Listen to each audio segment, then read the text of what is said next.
Hello my dear student, welcome to excellent study centre educational channel. तो student, आपको mobile screen या laptop screen या computer screen जो जिस पर भी आप वीडियोस को देख रहे हो, देख के आपको स्पष्ट हो ही गया होगा, क्लियर समझ में आ रहा होगा कि हमें लाइन और एंगल्स जो चैप्टर मैंने आपको पार्ट 3 तक मैं दे चुका हूँ, उसका आज हमें पार्ट 4 को यहाँ पढ़ना है। ओके, तो पार्ट 4 में बेसिकली हम लोग क्या पढ़ेंगे, जो पार्ट 3 तक हम लोग जहाँ छोड़े थे उसको रेगुलर करते हुए आज हम लोग हाथ लगाने वाले हैं। यानी आज का जो हमारा टॉपिक होगा स्टूडेंट, वो होगा ट्रांसवर्सल लाइन के बारे में, जैसा कि यहाँ पे आपको इजीली समझ में आ रहा होगा। ओके, तो what do you mean of transversal line? Transversal line कहोगे किसे? सबसे पहले ये तो बताओ। देखो, ट्रांसवर्सल लाइन यानी कि इसको हिंदी में कहेंगे तिर्यक छेदी रेखा। ओके, तो जैसा कि ये देखो, आपको जो ग्राफ दिख रहा है फोटोज, ये क्या है? ये एक मैंने कोई एक लाइन लिया, एल नामक कोई एक लाइन, ठीक है। दूसरा लाइन लिया गया एल, और एल और एम पर एक लाइन तिर्यक यानी कि तिरछी रेखा इस पर ले ली गई, या ट्रांसवर्सल लाइन इस पर ले ली गई। तो ये जो तिरछी रेखा ली गई, ये कब ट्रांसवर्सल लाइन कहलाती है, इस चीज़ को समझना है। ध्यान रखें, अब जब कोई एक लाइन और दूसरी लाइन, या फिर इससे ज़्यादा भी लाइन हो सकता है, कम से कम आपको 2 लाइन ऐसी हो जिस पर कोई एक तिरछी रेखा इसको क्रॉस कर रही हो, और ऐसा क्रॉस कर रहा हो जो उसको दो पॉइंट्स पर कट कर रहा हो, जैसे कि एक ये पॉइंट्स हो गया और दूसरा एक ये पॉइंट्स हो गया। तो ऐसी जो रेखा होगी वो कहलाएगी ट्रांसवर्सल लाइन। किसकी? जैसे इसको मान लेते हैं अगर Z, तो इसको मान लेते हैं Y, तो ये Z और Y की ट्रांसवर्सल लाइन कहलाएगी ये P रेखा। ओके, क्लियर हो गया होगा। देखो, ये सारी चीज़ें ऑलरेडी बोर्ड पर मेंशन करके बताया गया है। यहाँ सिर्फ और सिर्फ आपको नोट्स के वैल्यू बेस्ड पर आपको यहाँ दिया जा रहा है, तो बहुत ज़्यादा फुल डिस्कशन नहीं किया जाए, क्योंकि क्लास में आपको ऑलरेडी ये बताया गया था। तो अब देखो, इसका मतलब हम ऐसे डिफाइन तो ईजिली कर सकते हैं कि ए लाइन इंटरसेक्टिंग 2 और more given lines in a plane at a different points is called a transversal line. यानी किसी तल में, यानी किसी प्लेन में स्थित 2 रेखाओं को एक तीसरी रेखा 2 भिन्न बिंदुओं पर काटती है, तो वह तीसरी रेखा उन दोनों बिंदुओं की तिर्यक छेदी रेखा यानी कि ट्रांसवर्सल लाइन कहलाती है। 2 बिंदुओं पर काटती है, जैसा कि आपने यहाँ पर देखा। ओके, चलो अब नेक्स्ट बात करते हैं। अब देखो, इस अकॉर्डिंग जो है एक और हेडिंग यहाँ से निकलता है, angles made by transversal line, यानी कि तिर्यक छेदी रेखा द्वारा बने कोण। अब जो इस तरह का जो शेप जो बनता है ना, तो इसमें बहुत सारे ऐसे एंगल्स हैं जो कि बनते हैं। जैसे यहाँ देखो, मैंने इसको बोर्ड पर एक एक करके मेंशन करके फिर आपको बताया था।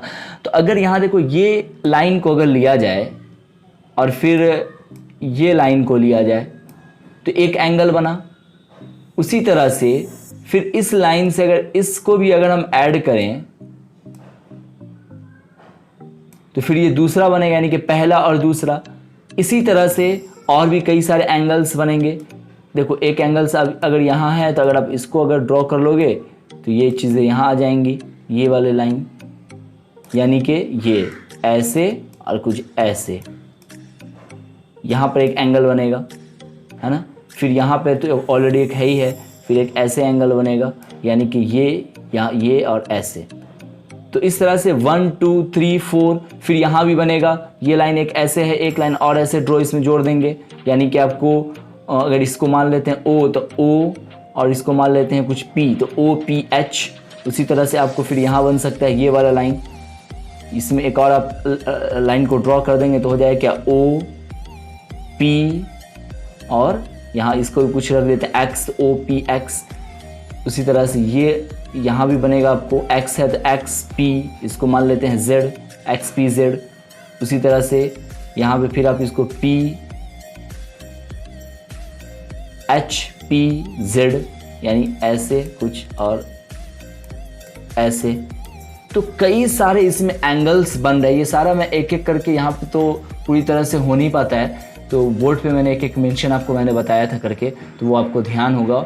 उम्मीद करते हैं कि आपको ये चीज़ें समझ में आई होंगी। तो इस तरह से हमारे पास जो है ना इसमें 8 एंगल्स बनते हैं। और कमाल की बात स्टूडेंट ये है कि इस 8 जो एंगल्स बनते हैं इसमें से कई सारे एंगल्स के टाइप्स भी यहाँ से ईजिली निकलते हैं। तो क्या आप वो समझना चाहोगे? Of course. तो आइए देखते हैं कि कौन कौन से एंगल्स हैं जिसको हम नोमेनक्लेचर कर सकते हैं। जैसे कि इंटीरियर एंगल यानी कि अंतः कोण। अब देखो इंटीरियर एंगल किसे कहोगे, अब ये भी तो एक क्वेश्चन है। तो इंटीरियर एंगल का मतलब ही क्या, नाम से क्लियर, अंतः यानी इंटीरियर, अंदर वाला।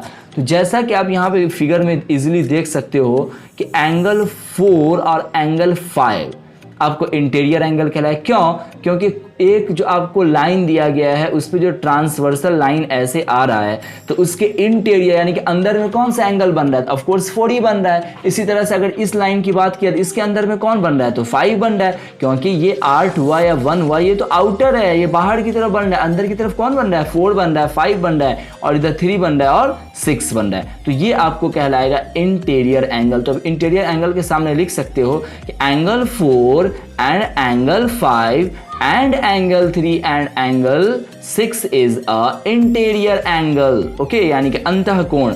उसी तरह से एक्सटीरियर एंगल की अगर बात की जाए यानी कि बाह्य कोण, तो एक्सटीरियर में क्या हो जाएगा? Of course angle 1 and angle 2। उसी तरह से angle 7 and angle 8 of course.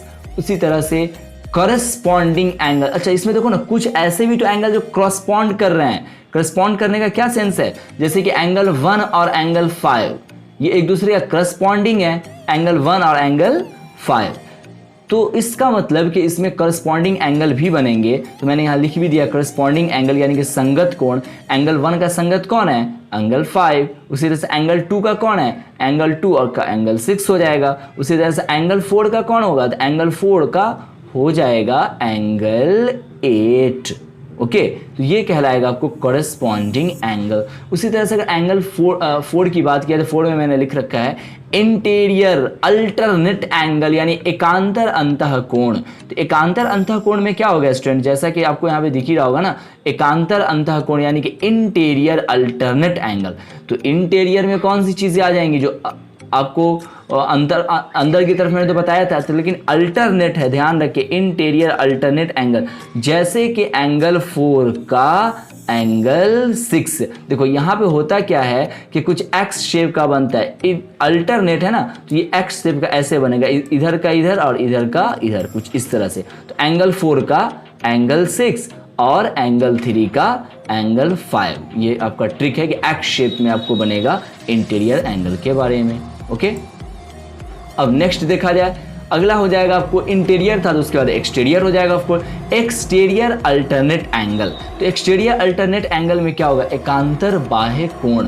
तो एकांतर बाह्य कोण यार का मतलब क्या हुआ कि एक्सटीरियर यानी कि बाहर की तरफ जो एंगल्स बनते हैं, तो आउटर लेयर में कौन से एंगल्स बन रहे हैं? Angle 1 and angle 7। तो एंगल 1 और एंगल 7 में अगर ध्यान दिया जाए तो एंगल 1 और एंगल 7 ये कुछ इस तरह से, जैसे अब आउटर है तो वही चीज़ें रहेंगी, एक्स की तरह बनेंगी, लेकिन आउट वाला जो होगा उसको लेंगे, यानी एंगल 1 और एंगल 7। उसी तरह से आउट में कौन है? एंगल 2 है और इधर में एंगल 8 है, तो एंगल 2 और एंगल 8 इस तरह से आपको बनेगा एक्सटीरियर अल्टरनेट एंगल का एंगल।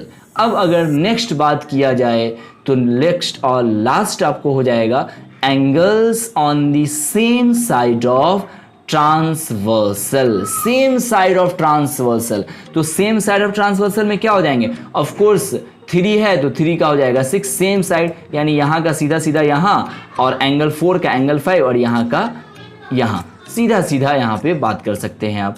इस तरह से स्टूडेंट अगर देखा जाए तो यहाँ पे बहुत स्ट्रॉन्ग पॉइंट निकलता है कि अगर समांतर रेखा पर पैरेलल लाइन को ट्रांसवर्सल लाइन अगर काटती है तो उनके द्वारा जो एंगल्स बनते हैं वो आपस में इक्वल होते हैं, जैसे कि एंगल 1 और एंगल 2। लेकिन यहाँ पे ये भी स्टूडेंट आपको ध्यान रखना है ओके, इसे स्टूडेंट देखो अच्छी तरह से समझने के लिए हम ट्रांसवर्सल ऑफ पैरेलल लाइन की ओर आते हैं, ठीक है।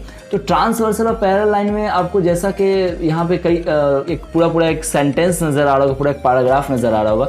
इसको मैं क्लियर कर देता हूँ, मैंने आपको बताया भी था। देखो करस्पॉन्डिंग एंड, पहले सिचुएशन समझो। जब कोई ऐसा सिचुएशन हो जहाँ पे आपको पैरेलल लाइन दिया गया, पैरेलल लाइन की शर्त क्या है कि ये आपस में कहीं दूर जाने की वजह से इसको आगे अगर बढ़ाया जाए या इसको आगे बढ़ाया जाए तो ये आपस में कहीं भी इंटरसेक्ट एक दूसरे को नहीं करेंगे। प्लस इसके बीच की जो दूरी है, इसके बीच की दूरी है हमेशा एक दूसरे के इक्वल रहती हैं, यानी कि बराबर रहती हैं। तो जब ऐसा सिचुएशन हो ना, तो ऐसे सिचुएशन में आपको corresponding and alternate angles are always equal, हमेशा इक्वल होते हैं। करस्पॉन्डिंग और अल्टरनेट, ध्यान रखें ये दोनों हमेशा इक्वल होंगे। लेकिन ध्यान रखें, but angles of the same side जैसे 1 का 2 और 3 का 4, ये आपको इक्वल नहीं होते हैं। This situation are a supplementary angle. तो ऐसा जो सिचुएशन होता है सेम साइड का जो इक्वल नहीं होते, तो आप समझ जाना कि इसका मतलब कि यहाँ पे सप्लीमेंट्री एंगल्स की बात हो रही है। क्योंकि मैंने आपको बताया था कि सप्लीमेंट्री एंगल्स में क्या होता है कि कोई दो एंगल्स को मिलाकर, और वो सेम साइड वाले एंगल्स ही होते हैं, जिसको मिलाकर 180 डिग्री के एंगल्स फॉर्म्ड होते हैं। इसका मतलब अगर ऐसा सिचुएशन आपको एग्जाम में दिया जाए, क्वेश्चन आपको आ सकता है कि पैरेलल लाइंस आपको दो दे दिया जाए, दो पैरेलल लाइंस पर कोई ऐसी रेखा जो उसको प्रतिच्छेद यानी कि इंटरसेक्ट कर रही है, ट्रांसवर्सल लाइन है, और उस ट्रांसवर्सल लाइन में आपको कोई एक एंगल दे देगा कि अगर 30 डिग्री है तो दूसरा एंगल कहेगा फाइंड करने के लिए। तो ऐसा सिचुएशन आप सीधा समझ जाना कि इसका मतलब है कि x plus x is equal to 180 degree, और एक x का मान आपको 30 दिया गया, दूसरा x की आप x से लिखिएगा इज इक्वल टू 180 डिग्री। उसका हो जाएगा 180 डिग्री माइनस आपको 30, अगर इधर आएगा बराबर हो जाएगा -30, और इज इक्वल टू हो जाएगा आपको 150। तो इसका मतलब कि आपको जो अगला जो मान जिसका वैल्यू पूछा जा रहा है वो हो जाएगा 150। ओके, इस तरह से कुछ यहाँ पे आप आसानी से समझ सकते हो। एंगल 4 एंड एंगल 5 क्या इसका करेंगे हम सम, तो सम इसका होता है 180, ठीक है। ऐसा सिचुएशन रहेगा तो यही ना आपका डेफिनेशन है सप्लीमेंट्री का, कि कोई एक एंगल दूसरे एंगल से मिलकर 180 करता है। तो एंगल 4 एंगल 5 को मान लेते हैं 180। इफ अगर एंगल 4 अगर 30 डिग्री दिया रहेगा तो एंगल 5 हमें पता करना रहेगा। तो एंगल 5 माइनस एंगल 4, तो 180, एंगल 5 कितना है आपका, एंगल 5 आपका ऑफ कोर्स 180 होगा, क्योंकि आपको सप्लीमेंट्री में ऐड करके बनेगा। तो इसको ऐसे लिखते हैं 180 minus 130 is equal to 150, angle 4 is equal to 150 degree. Okay, तो आप ऐसे भी इसको बना सकते हो, या फिर मैंने अभी थोड़ा देर पहले आपको जो बताया ऐसी माउथली यानी वाइवा के रूप में, वैसे या ऐसे दोनों तरह से आप इसे आसानी से सॉल्व कर सकते हो। बात आपका बराबर ही होगा क्योंकि आंसर आपके सेम ही आएंगे। अब हम बात करते हैं, देखो अब जितना भी सारा चीज़ मैंने आपको पढ़ाया पूरा फुल इंट्रोडक्शन यानी पार्ट 4 तक में पूरे चैप्टर का फुल इंट्रोडक्शन आपको यहाँ पे करवा दिया गया, ताकि किसी भी तरह के कोई भी क्वेश्चंस जब आपको आए तो ऐसा नहीं लगे यार ये दूसरे ही आसमान की चीज़ें ये तो देखे ही नहीं हम, ऐसा बिल्कुल आपको एहसास नहीं होगा। अब एक और चीज़ बच गया, अक्सर हिंदी और इंग्लिश वाले को प्रॉब्लम होता है कि भैया हिंदी में ये होता है तो इंग्लिश में क्या होगा, और इंग्लिश में ये होता है तो हिंदी में क्या होगा। उसका भी सॉल्यूशन मैं स्टूडेंट यहाँ पे आपको मैं दे रहा हूँ। इसलिए यहाँ पे आपको दिख रहा होगा हेडिंग है कि some important words and meaning. कुछ वर्ड्स एंड मीनिंग आपको मैं दे रहा हूँ, जैसे कि लाइन एंड एंगल्स अगर इंग्लिश में है तो सीधी सी बात उसका इंग्लिश हिंदी हो जाएगा रेखा एवं कोण, ये तो आपका लेसन का नाम ही है स्टूडेंट। उसी तरह से पैरेलल लाइंस यानी कि समांतर रेखा, अल्टरनेट एंगल एकांतर कोण, कंप्लीमेंट्री एंगल्स पूरक कोण, सप्लीमेंट्री एंगल्स संपूरक कोण। देखो यहाँ पे एंगल्स को जो है मैंने एंगल का शेप बनाया और एस दिया, ये एक सिंबल है एंगल्स का, तो आप ऐसा लिख सकते हो। लेकिन पूरा अगर फुल फॉर्म लिखोगे तो ज़्यादा अच्छा है, लेकिन यहाँ पे स्पेस की कमी तो मैंने ऐसे लिखा जा सकता है। एडजेसेंट एंगल्स यानी आसन्न कोण, वर्टेक्स शीर्ष, आर्म भुजा, लीनियर पेयर रैखिक युग्म, वर्टिकली अपोजिट एंगल यानी ऊर्ध्वाधर सम्मुख कोण, उसी तरह से इंटरसेक्टिंग लाइन यानी प्रतिच्छेदी रेखा, एंड 12 में ट्रांसवर्सल लाइन यानी कि तिर्यक रेखा, इंटीरियर एंगल्स अंतःकोण, एक्सटीरियर एंगल्स यानी बाह्य कोण, and next and last 15 corresponding angle संगत कोण। इस तरह से ये सारे के सारे जितने आपको मुश्किल वर्ड हैं यहाँ पे टोटल का टोटल दे दिया गया स्टूडेंट। वीडियो आपको अगर अच्छा लगा, ऑफ कोर्स अच्छा लगा हो तो इसे प्लीज़ अपने 5 दोस्तों में भी शेयर करें और लाइक करें, और चैनल सब्सक्राइब नहीं किए हैं तो चैनल को भी सब्सक्राइब कर लें, ताकि मैं नेक्स्ट जब एक्सरसाइज का सोल्यूशन में लाऊं तो वो आपको एग्जैक्ट और सबसे पहले आपको नोटिफिकेशन के रूप में आपके मोबाइल पर मिल जाए। Okay student, thanks a lot.